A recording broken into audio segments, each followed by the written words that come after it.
Welcome, everyone, to NBA Christmas Day. I'm just trying to show them a little bit of my Christmas spirit. My goodness! How about this for a stocking stuffer? Durant fires. Bang! Yes!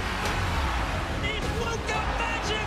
Oh, how does he do it? Oh, LeBron James! A Christmas Day gift! Merry Christmas and welcome to First Take. I'm Courtney Cronin here on Christmas morning with Ryan Clark, Kendrick Perkins here as well. Jeff Saturday, Mike Tannenbaum going to be stopping by in just a bit. Guys, Merry Christmas. Merry Christmas. What up, Perk Dog? What up, what up, what up, what up? Happy holidays, happy holidays.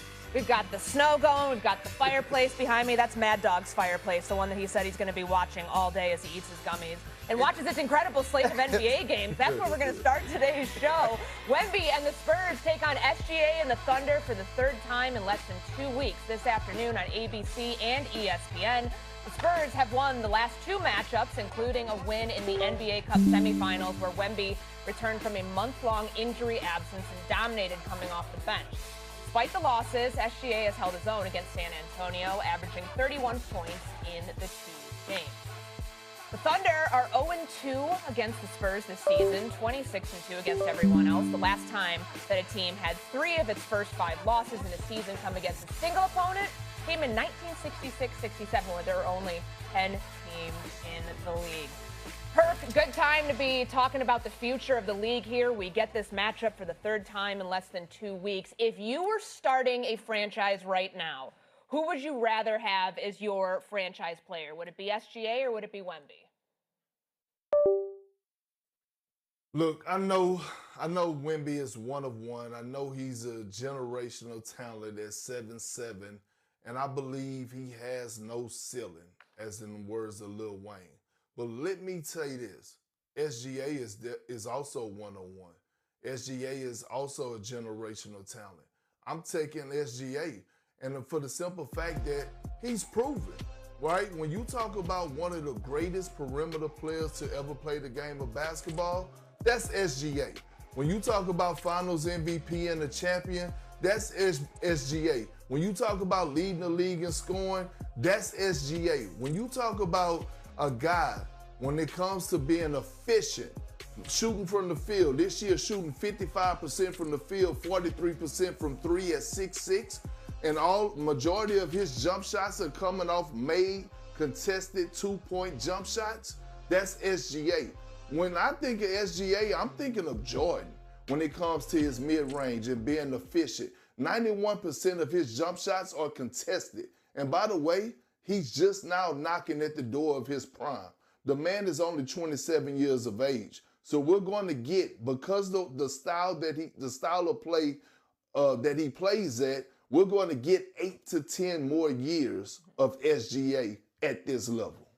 Kendrick, that sounds so nice, right? And listen, I know when it comes to basketball, bro, I can't talk on Kendrick Perkins level, you know, NBA champion and a veteran in the game, right? The OG. Like, I get all that. But I see what you tried to do. You tried to hit me with that Eminem from 8 Mile, and you started saying, I know Wemby is a generational talent. I know Wemby is this. So maybe I wouldn't say some of these things.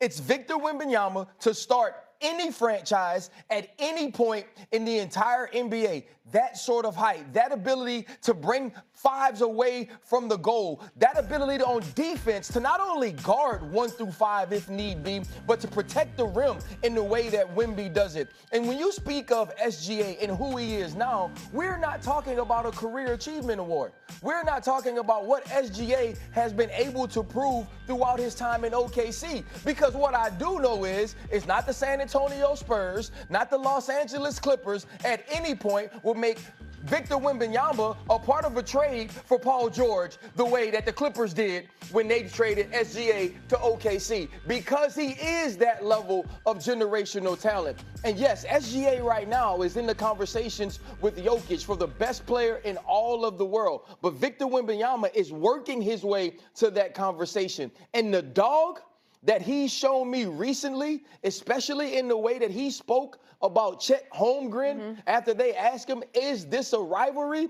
man, Wemby is different, bro. And so if I'm starting a team, if I'm running an organization, he's my first pick in any era. Look, you're right. The Clippers did trade SGA, but that wasn't on the Clippers. That was on Kawhi Leonard. He forced their hand. The Clippers actually wanted to keep him. They actually begged and pleaded with Kawhi Leonard and said, no. You need to rock with this young star. So that falls on Kawhi Leonard. But here's the thing I want to ask you, RC. When you look at guys that are 7'5 plus, and history tells us, right? The one thing that we always worry about with guys at Wemby size is what? Injury. If they're going to stay healthy. That's the first thing we always think about with Wemby. Or is he going to be healthy for the long haul? And we always have that, if he's healthy, he's going to be X, Y, and Z. We don't have that with SGA. Because over the last 3 years, SGA, he's played 75 games in the season, 76 games in the season. I believe he's only missed 1, max 2 games this season after making a deep championship run.